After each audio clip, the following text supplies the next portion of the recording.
anos de impiedosas batalhas nos frontes da Revolução Federalista, o cheiro de porva parecia ter impregnado em minhas ventas. O aroma da mata nativa e o frescor dos pinheirais me fizeram bem.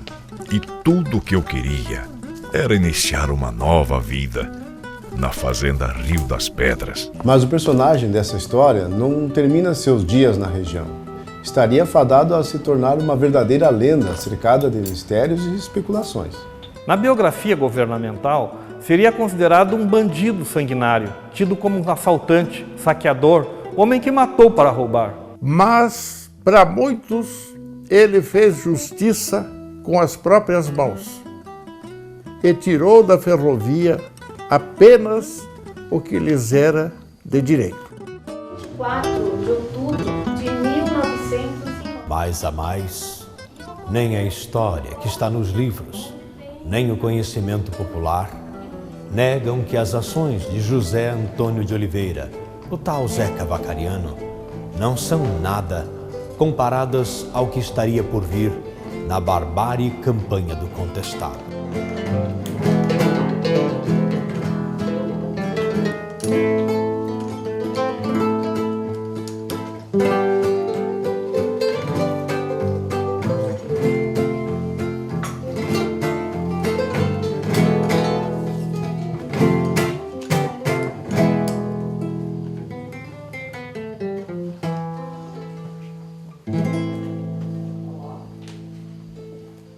Mas então quer dizer que o senhor é o tal escriturário, homem afamado para essas bandas, seu Carlos Gartner? Sim, sou eu mesmo. Mas popular por essas bandas me parece mesmo ser o senhor, o destemido Zeca Vacariano. Pois olha, seu moço, nem tudo que se ouve por aí é verdade ou tem fundamento. O que o traz até aqui? Me interessa saber um pouco mais da sua história. O que há de verdade nisso tudo? Se acalma. Bueno, o caso que eu vou lhe contar é longo. E bem antes de vós mercês ter notícia deste caudilho por essas paragens, muita coisa se sucedeu. A começar pelas demarcações de limites, o que só viria com a construção de uma obra monumental chamada de ferrovia. Um tal de Teixeira Soares projeta o traçado. Mas isso em 1888. Logo o sonho de ligar o sudeste ao sul do Brasil seria uma realidade. Dos 380 quilômetros do trecho catarinense, somente 103 estavam concluídos no ano de 1907. Como houve a prorrogação do prazo por mais 3 anos, o cumprimento desse contrato dependeria então de outras ações estratégicas. A fama empreendedora de Aquiles Stengel garante sua nomeação como novo superintendente da obra e instala um escritório na Fazenda São Roque, em Calmon. Stengel passou a recrutar homens em toda a parte do país. Logo, todo o vale estava repleto de gente. Vós mercês me acreditem que aquilo mais parecia um formigueiro, com milhares de homens. Então ali tinha de tudo, ex-presidiários, escravos e sonhadores. Gente que acreditava que sairia rico, povo sem religião que, quando não encontrava nada em que se agarrar, acreditava na sorte. Os trabalhadores que foram contratados para trabalhar na estrada São Paulo-Rio Grande pela companhia Estrada de Ferro Brasil Rail Company foram buscados principalmente no Nordeste do Brasil e Sudeste. Esses trabalhadores chegando aqui eram entregues para empreiteiros. E esses empreiteiros fariam, então, subdividir esses trabalhadores em turmeiros, na quais eles contratavam trechos da ferrovia para desenvolver as suas tarefas. E dentro desses elementos étnicos nós temos uma parcela não muito expressiva, mas uma parcela significativa de negros que ajudaram na construção e que ao término dos trabalhos eles acabaram incorporando-se, né, à região e passando aqui a exercerem atividades econômicas, enfim, dentro de todo o processo que envolve o trabalho econômico aqui na região, né, nós podemos dizer que o negro tem uma participação interessante, né, e que infelizmente até o momento não se conseguiu fazer um estudo mais aprofundado disso, porque esses trabalhos, a participação do negro aqui, ela se deu num papel um pouco secundarizado dentro de todo o desenvolvimento econômico que compreende o meio oeste de Santa Catarina. E serviço não faltava. 2 grandes obstáculos separavam as 2 grandes frentes construtoras. Na etapa sul, vencer as águas do Uruguai com a construção de uma ponte era determinante para se completar a missão. E como não havia prazo para completar uma ponte definitiva, optou-se pela construção de uma ponte provisória de madeira extraída na própria região. Os construtores da época desconheciam as fúrias das águas do rio Uruguai.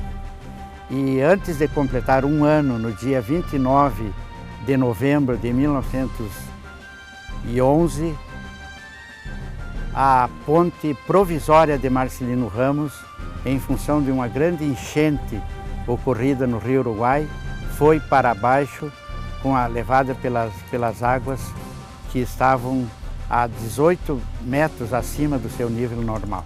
Quando da existência da ponte provisória, já os pilares da ponte definitiva estavam em construção. A capacidade de peso da ponte ferroviária de Marcelino Ramos, ela foi testada no próprio dia da inauguração, que foi no dia 22 de junho de 1913.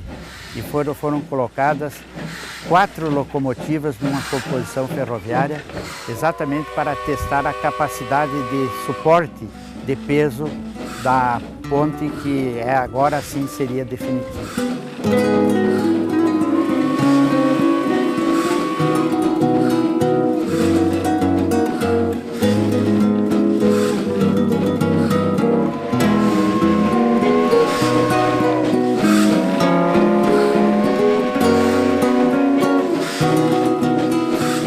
Aqui no Vale, além da situação contestada e afirmação de fronteiras entre Paraná e Santa Catarina, a execução de um túnel em plena rocha basáltica significava encurtar um caminho de pelo menos 3 quilômetros. Num primeiro momento, pelos estudos que nós fizemos do levantamento técnico da locação da linha, não haveria túnel ali, seria apenas um corte na pedra.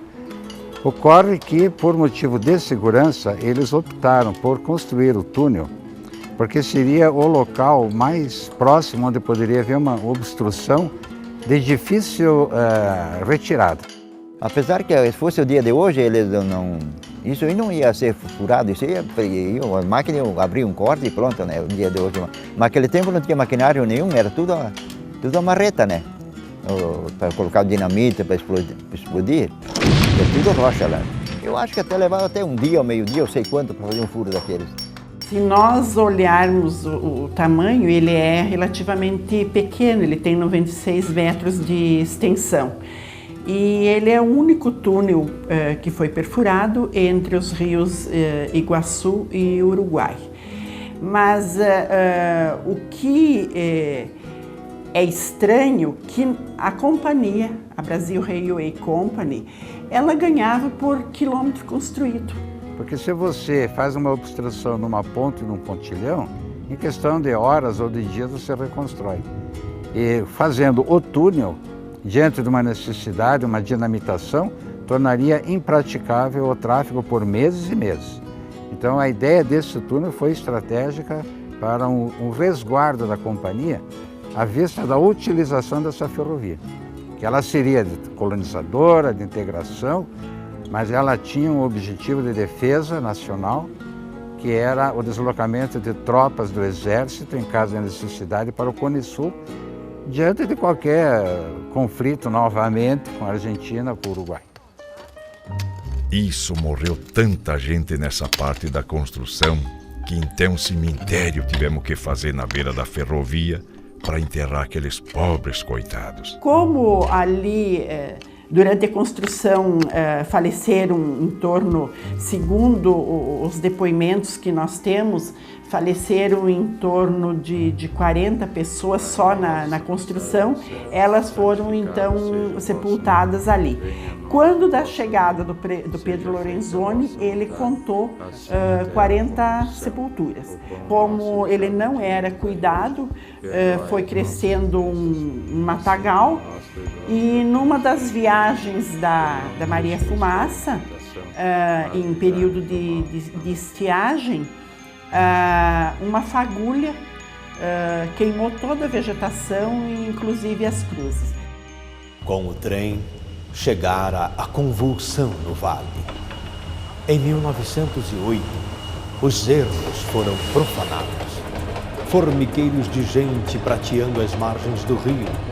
Todo o resto intacto. Intocados os pinheirais. Tapetes de verde luxuoso a forrar as montanhas e erguendo seus cálices imensos na contemplação das alturas. Mas a máquina locomotiva a lenha, quando raramente trafegava pelos recém-colocados trilhos, tudo abalava. Pânico e fuga dos animais. Estrépido de rodas e metais no atrito. Estrondo e eco pelas paredes do vale. O apito aturdindo os caboclos pasmados no impacto da civilização que chegava.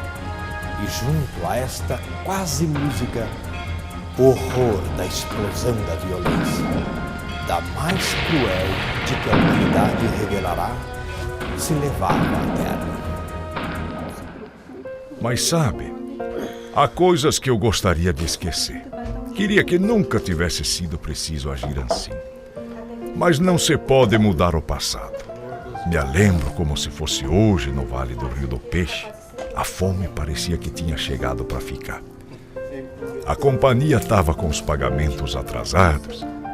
No caderno da minha venda, o que não faltava eram anotações de fiado. Estava mesmo muito difícil e parecia o fim. Como se não bastasse a falta de comida na mesa dos operários, havíamos adiantado 2 frentes de trabalho. As obras iam bem, mas o sindicato me negou pagamento. Um dia antes planejei tudo com os homens mais corajosos do grupo e no dia seguinte agimos com audácia. Eu conhecia como ninguém a rotina de toda aquela gente e o dia do pagador se aproximava. Naquele dia bispei no relógio que marcava pouco mais de 7h30. Por aí, olhei, bombeei pro sol mais de uma vez para ter certeza do horário. Ouvi o tilintar das rodas atritando nos trilhos. O trem vinha devagarote, lá do norte.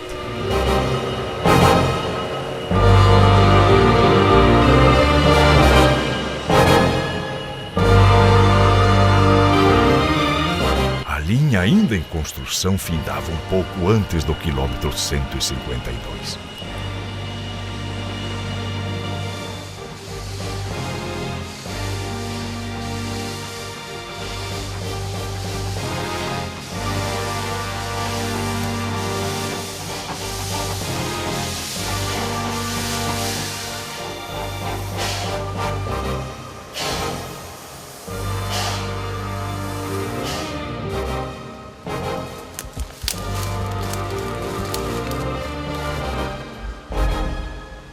Por lá, um de meus informantes acompanhou o grupo, fazendo a barbeação do dinheiro do cofre pagador para o lombo de um animal.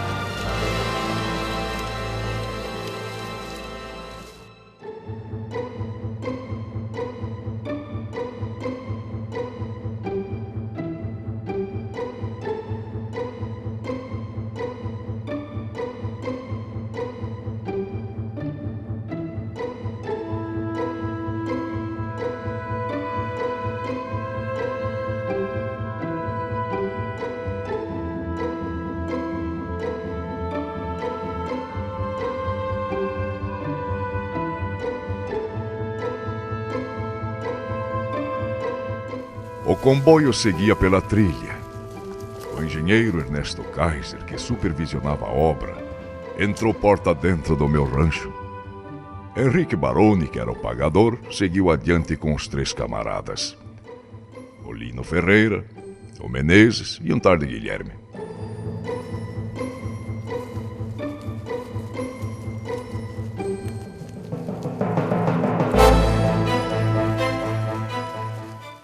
Até parece que estou vendo a cena. Kaiser me olhou com ar de desprezo e disse que a companhia não me devia mais nada. A pionada já estava chegando e não esperou. Sartaram nele e, para acalmar os ânimos, demos uns tirinhos de leve no taringeiro. Dois dos seguranças ouviram os disparos e voltaram.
Atiraram contra a bodega.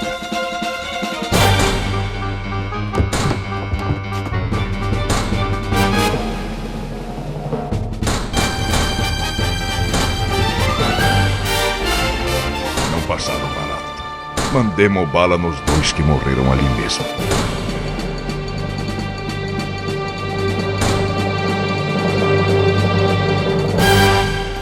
Vendo o chumbo comendo, Carlino Ferreira correu para o mato, mas meus peões o pegaram. A dinheirama já estava comigo quando meus pistoleiros fizeram o Kaiser dizer aonde o Barone se escondera. Só queríamos fugir com dinheiro, com garantias de que ninguém estava por perto para nos espionar.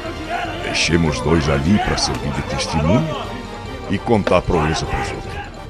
Caí com a cambada no mato.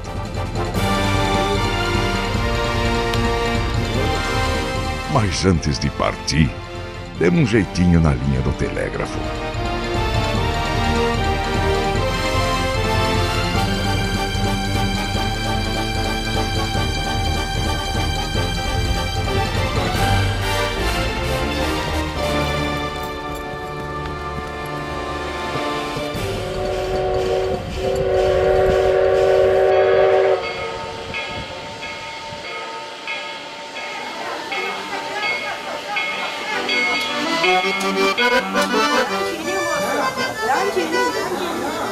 Interessante é que a notícia do assalto do trem, desse trem pagador, ultrapassou as fronteiras aqui do nosso Vale do Rio do Peixe, dos nossos rincões. E ela foi virar manchete nos principais jornais brasileiros da época, ganhou uma repercussão nacional. Isto por quê? Porque era a primeira vez que um crime dessas proporções acontecia no Brasil, já que a nossa tradição ferroviária também não era tão grande assim.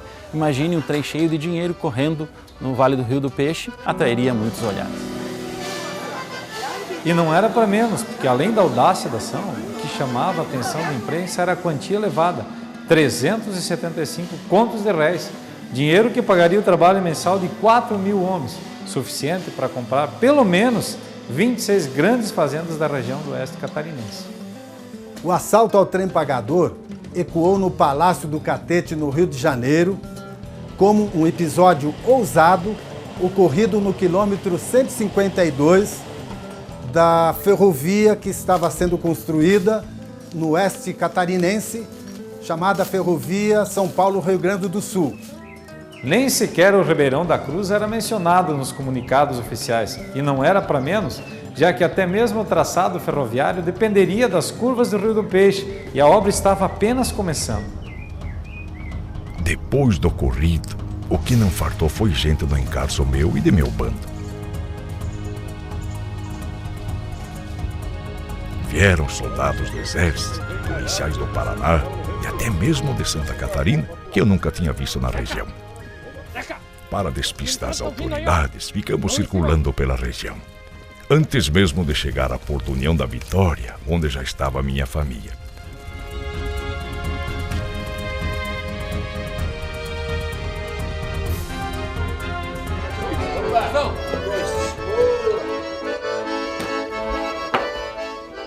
Para não levantar suspeita já no Passo do Tigre, tratei de dividir o dinheiro e pagar os trabalhadores. Os caras estão brigando aqui, ó.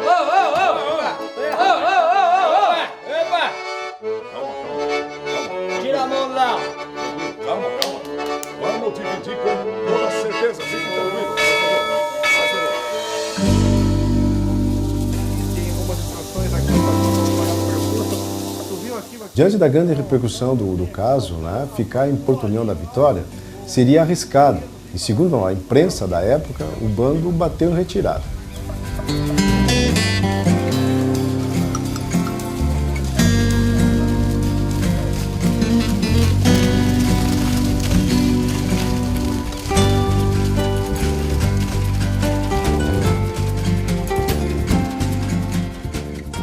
Dali teriam atravessado os Campos de Palmas pela estrada de São Pedro e chegando aos Campos de Guarapuava, foram de aí então para a Argentina. Mais tarde fiquei apenas com alguns de meus homens, os mais ladinos e corajosos, é claro. Vou deixar lá na casa do tio Tema, grande amigo meu. É um senhor de confiança? De muita confiança. O resto pegou a partilha do dinheiro e escafedeu-se na mata, temendo serem apanhados.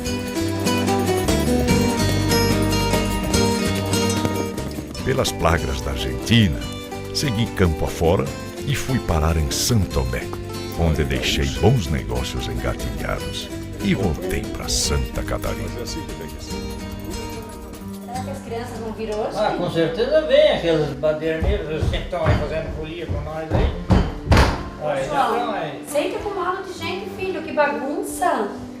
Vovô, você viu a notícia que está no jornal? Por muito tempo, os jornais não traziam outras notícias, senão as que falavam sobre o tal assalto ao trem pagador. Mas no fundo isso até me ajudou na fuga. As informações eram desencontradas e mais pareciam adivinhações.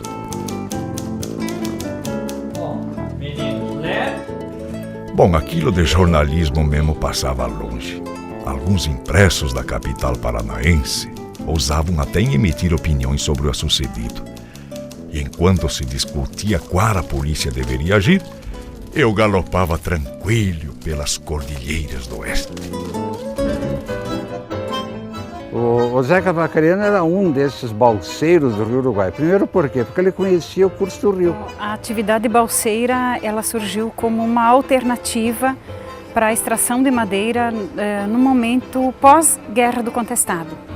Porque na época da Guerra do Contestado e no início dos anos 1900, a exploração era feita pela estrada de ferro.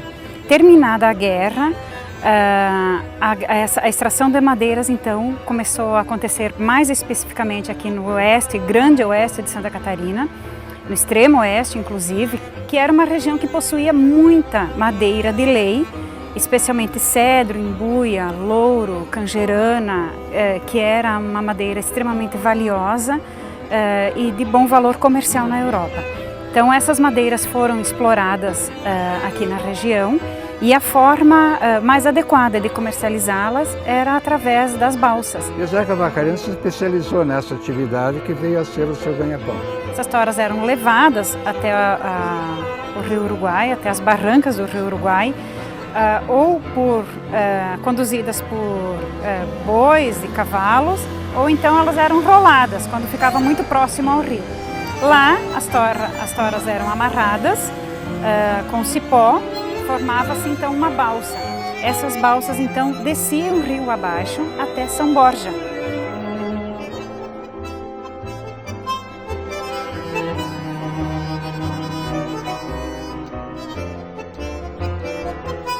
Primeiro quero destacar como é interessante a pesquisa em história. Ela busca resgatar a memória escrita e a memória oral dos fatos passados. Nesse resgate nós tivemos contato com a família do Guimarães e contando desses episódios do envolvimento do Aquiles Stengel na construção da ferrovia e comentando a questão do assalto ao trem pagador, a família decidiu nos confiar as cartas que ela tinha escrito quando ela estava em Calmon com o pai, o Aquiles Stengel, e justamente reflete o sentimento daquele momento de alguém que está do lado da companhia e que também não eram momentos fáceis. E quando vem a notícia do assalto ao trem pagador, isso parece então que as cartas dela, ao comentar o assalto, já condenam o Zeca Vacariano, já chamam de bandoleiro, porque conhecia o Zeca Vacariano. Era como se fosse um cidadão que atraiçoou o pai dela, porque era um dos elementos contratados para construir a ferrovia.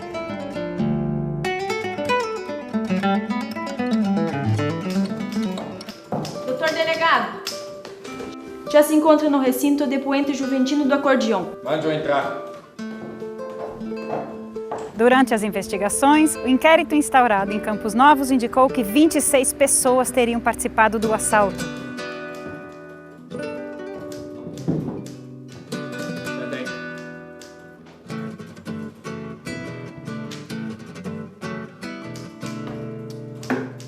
O chão.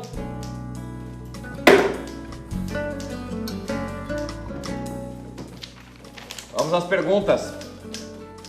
De todo o grupo, mesmo com toda a força regimental de segurança, apenas João Mariano foi capturado. Por falta de provas, o júri absolveu o acusado. O que o senhor estava fazendo no momento? Olha, eu sempre costumo sentar assim nos finais de tarde na frente do meu paiolão. Daí a gente chucha laranja, chucha bergamota, essas coisas, sabe? E daí, tipo, naquele momento que eu tava concentrado, chuchando, passaram aquelas coisas pra lá assim, mas eu não consegui identificar quem era. Nunca se conseguiu provar a suposta sociedade entre o Zeca Vacariano e o coronel Manuel Fabrício Vieira. Muitos rumores existiam de que o oficial da Guarda Nacional ele teria acompanhado a execução do plano, né? E no final, as costas quentes do ex-militar com os políticos salvaram a sua pele, como é de hábito no Brasil. Deixa eu lhe fazer outra pergunta. O senhor conhece o Derbal de Vargas e Osmar Melíbio de Azeredo? Não.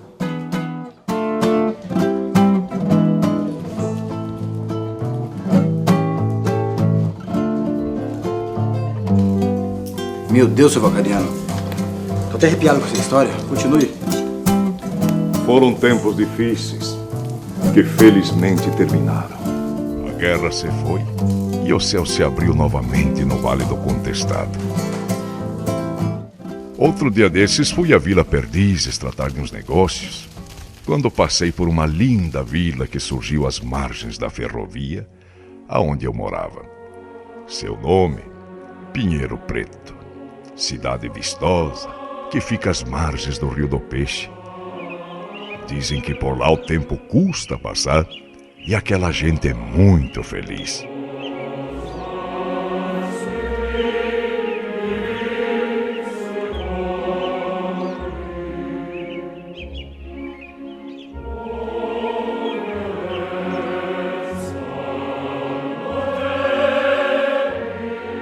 A escolha dos locais para as estações ferroviárias, elas seguiam um critério que era o do abastecimento de água para as locomotivas. Então, em torno de 25 quilômetros uma da outra, que era mais ou menos a necessidade de água das locomotivas da época.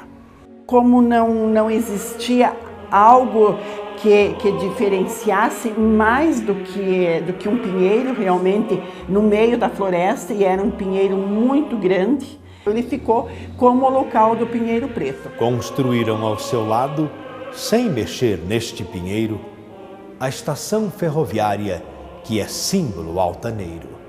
A estação de Pinheiro Preto, expressão daí em diante usada, que lembra a todo momento a estrada do Pinheiro associada. Todos os demais lugarejos, vilas, ao longo dos trilhos, eles mudaram de nome, menos Pinheiro Preto. No começo do trem da Estrada de Ferro, quando fizeram a Estrada de Ferro, ficou uns moradores, caboclos que trabalhavam na Estrada de Ferro, que ficou morando, não sabia onde, fazia suas rocinhas. A pequena vila ganhou fama de terra boa, de terra produtiva, e isso fez com que imigrantes italianos residentes no Rio Grande do Sul, no vizinho estado do Rio Grande do Sul, começassem a se deslocar para essa região, especialmente para Pinheiro Preto, buscando pelo relevo aqui existente, o plantio da parreira, o cultivo da uva e a produção dos vinhos. O primeiro morador de Pinheiro Preto foi André Lorenzoni com a sua família, que veio de Rio Grande, né? E o segundo morador foi Luiz Viacelli, esse veio direto da Itália. E o terceiro morador foi o Pierin Bressan. A Estrada de Ferro foi entrando mais família, até ele se formou, quando se formou distrito de Videira. Meu pai tinha trazido as mudas de pareira, daí ele plantou a pareira em 1919, quando já estava brotado, o primeiro ano que brotou, deu uma geada, ele sempre contava, deu uma geada fora de hora, assim, em dezembro, deu uma geada, matou os primeiros brotos, daí atrasou um ano, mas no terceiro ano ele fez o primeiro vinho. O povo advindo da Europa, primeiro no Rio Grande do Sul, depois migrando para a nossa região, trouxe consigo não somente mudas de uvas, mas também trouxe consigo uma religiosidade, uma mística que os fez, em primeiro lugar, capazes de enfrentar as adversidades, os problemas do seu dia a dia. A força da fé e o trabalho dos imigrantes que aqui se estabeleceram provocou o desenvolvimento dessa região. Com isso vieram a se implantar as indústrias e a ferrovia fez a ligação entre esta região e as demais regiões consumidoras do nosso país. Aqui embarcava também porco lá para Jaguaraíba, no Paraná. Gado a gente mandava para Panocelo em Erval do Oeste também. E assim indo. Alfafa também, mandava bastante alfafa lá para Ponta Grossa, lá para o Exército, né? Tinha uma cavalaria em Ponta Grossa, então mandava alfafa para lá também. Um caso que nem todos conhecem dentro da história da nossa região foi a parada que o Getúlio Vargas, como chefe revolucionário, na sua viagem do Rio Grande do Sul rumo ao Rio de Janeiro, onde ele assumiu posteriormente o poder, ele fez em Pinheiro Preto. E a parada de Getúlio Vargas aqui em Pinheiro Preto, que foi uma parada acidental, ela contribuiu para que diversas autoridades brasileiras conhecessem o município de Pinheiro Preto, e isso levou o nome do município a diversas paragens, a busca de mais informações sobre o que acontecia por aqui.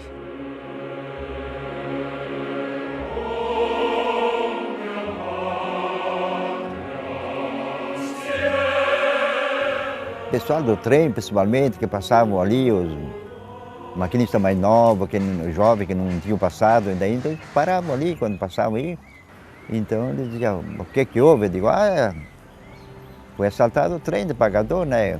Mesmo porque ali faleceram, né, pessoas, então o monumento foi para marcar, primeiro pela audácia, né, do próprio Zeca Vacariano e o seu grupo, e depois para homenagear as pessoas falecidas no local. Pela coragem de um grupo que desafiou uma companhia que mandava, inclusive, no governo federal. Mas eu acho que eles deviam também ter erguido uma cruz pelas vítimas que houveram na construção da Estrada de Ferro, que foram centenas.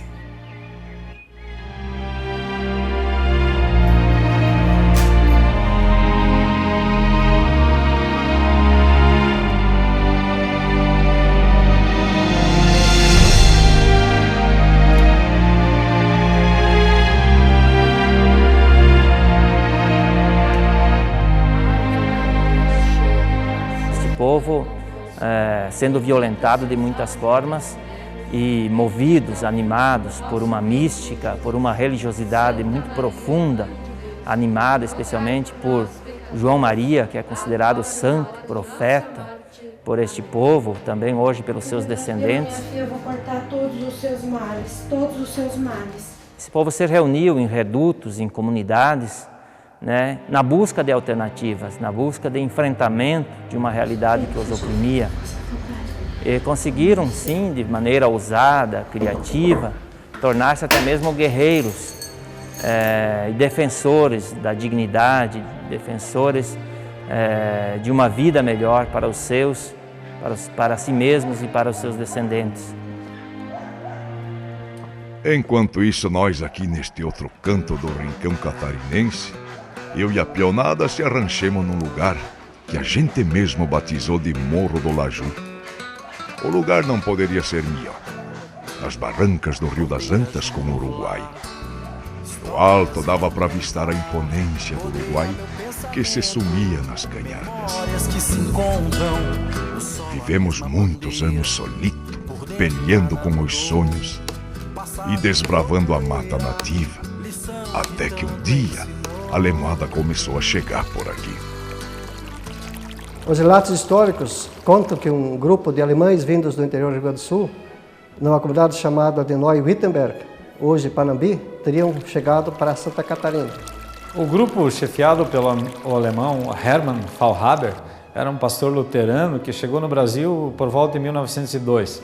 Ele aportou no local que mais tarde foi chamado de Porto Feliz, isso em 1922.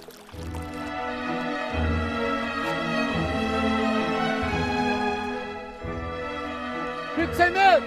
Tá chegando gente! Eu me lembro bem desse encontro. Até parece que foi de já hoje. Capataz me gritou lá da barra: "Bem-vindo, gente!" Eu mandei manter a calma até todo mundo se apresentar. Parecia ser gente boa, e eram mesmo. Um deles, que liderava o grupo, Faulhaber, chegou falando alemão e arranhando o espanhol. Aí não teve jeito, mandei apiar da embarcação e os recebi todo mundo no velho estilo pampiano. E não tinha por onde ser diferente. Fazia tempo que eu queria encontrar alguém para trocar um dedo de prosa e saber das novidades. Pelo que me lembro, na comitiva tinha um tal de Jacob Schiller, o Friedrich Forbrey, e ainda trouxemos um tal agrimensor, que é no caso um medidor de terra, um tal Victor Alberto Webering e o comerciante Francisco Martins. Esse de alemão nem o rastro tinha. Segundo relatos do escritor Arno Gerl, são de que Zeca morava em um rancho pintado a cal, nas margens do rio Uruguai.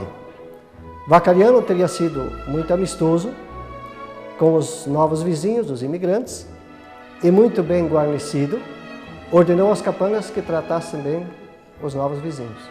Faulhaber sabia muito bem usar da diplomacia e percebeu que teria causado boa impressão, segundo relatos do encontro. O colonizador viu na figura de Vacariano um homem educado e de boa instrução.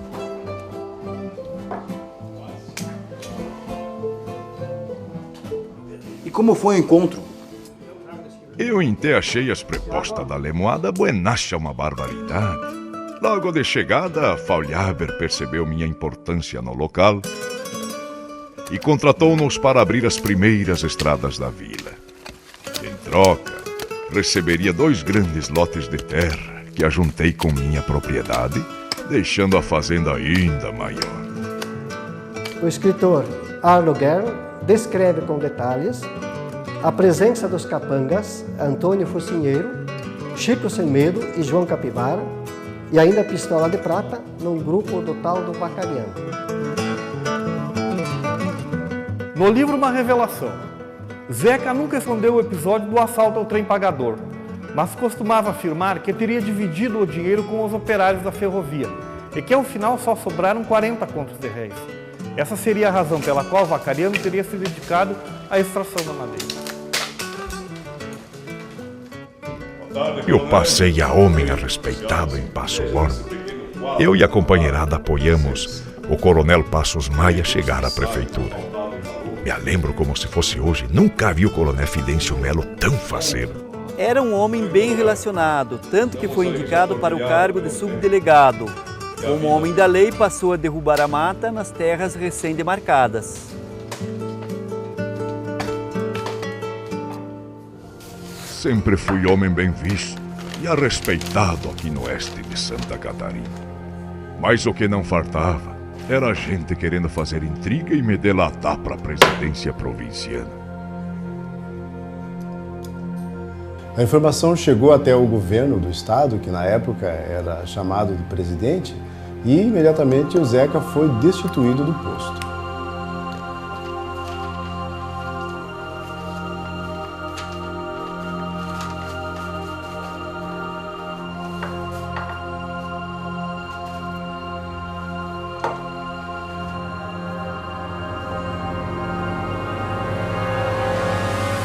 Não tardou e eu recebi um documento da província. A notícia não era das melhores e meu sangue ferveu. O Zeca era osso duro de roer. E mesmo com a nomeação de Frederico Konchensky para ocupar o seu lugar, ele continuou invadindo a mata e fazendo derrubadas. Para se ver em livro dele, que já estaria ameaçando a cidade, compraram sua propriedade por 60 contos de réis, porque era um valor bastante elevado para a época. 60. Obrigado. O negócio está fechado? Se eu falei é um decreto, Então, eu posso te apertar a mão, senhor. Padre, mais alguma queixa? Não, tá tudo ok agora. Então o senhor vai se arrancar daqui pro bem da comunidade. Eu acho melhor antes que morra a gente, né?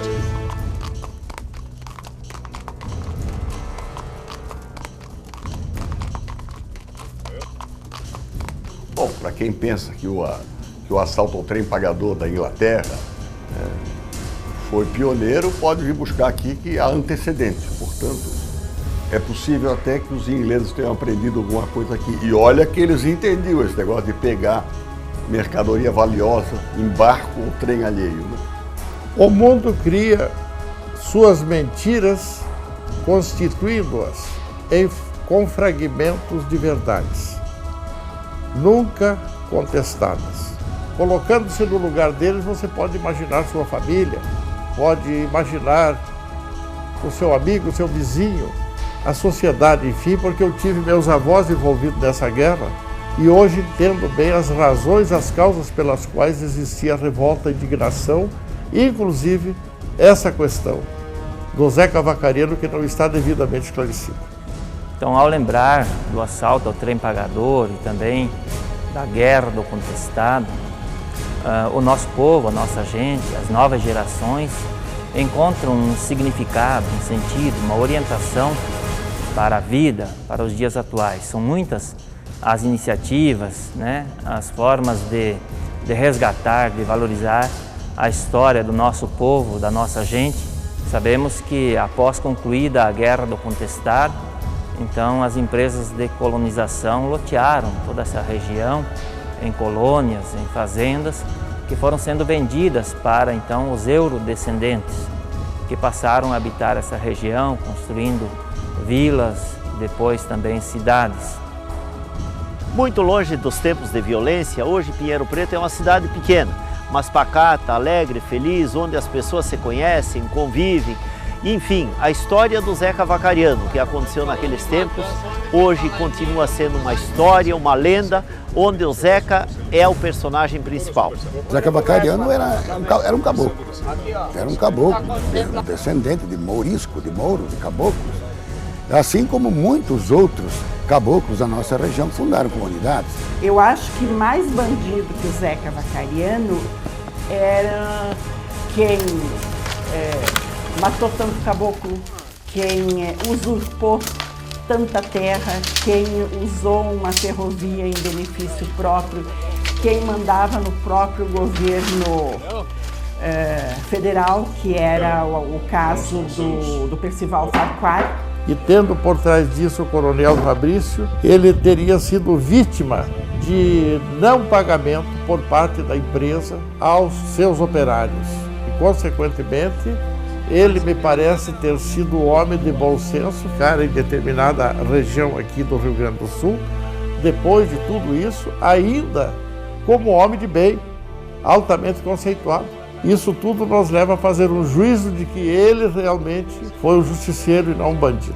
O alvo seria o Aquiles Stengel, o superintendente da construção, porque ele contratava o pessoal e ele não pagava. E não eram serviços, não eram tarefas pequenas, mas sim empreitadas muito grandes, que nem o caso da roçada do trecho de Porto União até Limeira, né, hoje Joaçaba, que foi feita pela turma do Maximino Moraes. E o Aquiles Stengel, alegando que o serviço não havia sido bem realizado, ele se negava a pagar. Não, acho que não cabe nem a mim nem a ninguém fazer um juízo de valor sobre a índole e as intenções de Zeca Vacariano. Não se sabe dos motivos históricos dele, não se sabe das razões pelas quais ele se tornou esta pessoa procurada pela justiça como ele era na época, lá nos anos 20, anos 30 do século 20. O fato é que este personagem existiu e foi um personagem de uma certa importância na história da nossa região, até o ponto de se criarem lendas. Ele sentiu orgulho do feito dele, porque ele disse que ele nunca assaltou para roubar, ele assaltou para resgatar o que lhe era de direito. E no modo de vida dele, nunca reconheceu isso como um crime. Ele contava abertamente. E tanto que ele, às vezes, usava o nome próprio dele. Por exemplo, quando ele foi nomeado delegado de polícia, ele usou o nome dele. Se ele usasse Zeca Vacariano, ele não conseguiria. Em outras oportunidades, ele usava o apelido para se identificar para as pessoas. José de Oliveira, o Vacariano. Por que o Vacariano? Porque era nascido em Vacaria. A lenda que se capta da conversa com pessoas, com populares, é de que essa casa teria sido, não sei se construída, mas pelo menos ocupada por Zeca Vacariano como o seu refúgio, e que ele teria construído túneis para uma eventual fuga ou para poder se escapulir da captura da polícia ou da justiça. Em 1917, nós temos o registro dele, junto com o Cleto da Silva em Porto União, numa nova tentativa de criar o Estado das Missões na região. E ele é mencionado textualmente pelo Cleto como estando ao lado deles aqui na região de Galícia e Palmas, né? Depois nós vamos encontrar registros dele em 24, lá na região do extremo oeste, inclusive fazendo hospedagem ao Grupo Revolucionário de 1924, da coluna Prestes. Temos registro dele no trânsito, na passagem do Leonel Rocha por Santa Catarina em 1926. Na Revolução de 30, ele mais uma vez é citado pelos grupos revolucionários, tanto pró como a favor da Revolução, na região de Chapecó. Em 32, na Revolução Constitucionalista, e ele novamente é citado, juntamente com o próprio coronel Fabrício Vieira, os irmãos Maia e vários outros coronéis da época que tinham essas ligações como militares comissionados. E ele, como já havia desempenhado até o papel de delegado de polícia lá no extremo oeste, era uma pessoa bastante conhecida e até certo ponto ele era respeitado pelo governo de Santa Catarina, porque ele se posicionava politicamente como um catarinense naquela região. E a partir desse período aí, eu particularmente não tive mais notícias da onde ele estaria, para onde foi.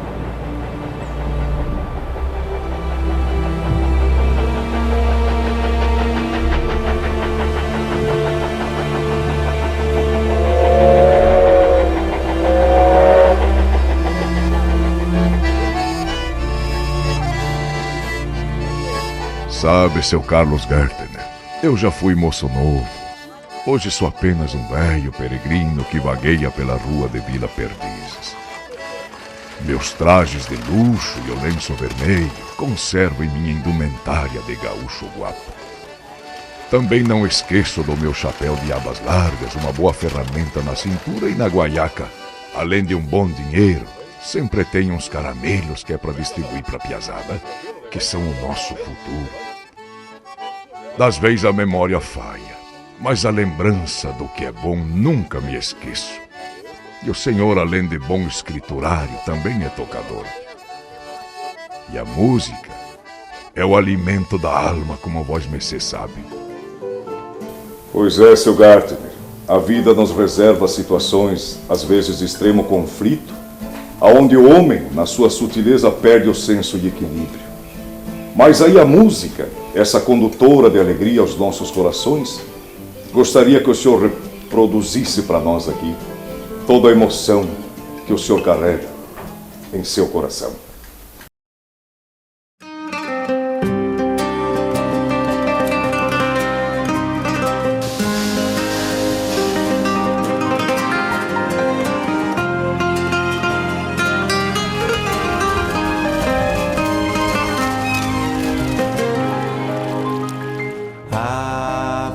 Avistei uma luz nos olhos teus e o vento não vai apagar memórias que o tempo deixou.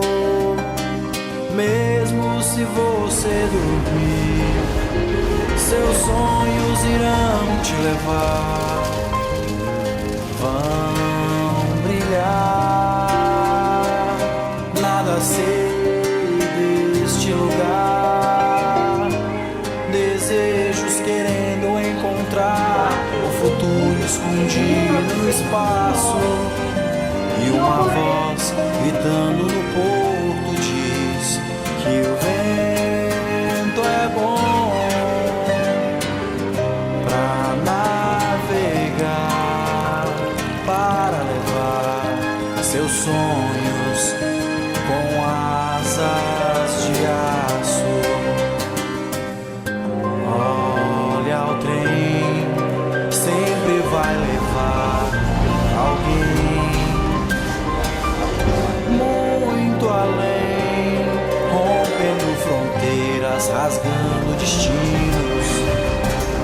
Quando você despertar, seus sonhos parados no ar vão vingar. Pouco sei deste lugar, meus olhos irão me levar. O futuro reserva mil medos, mas a voz que grita em meu peito diz que o medo é bom pra navegar na terra, no mar, seus sonhos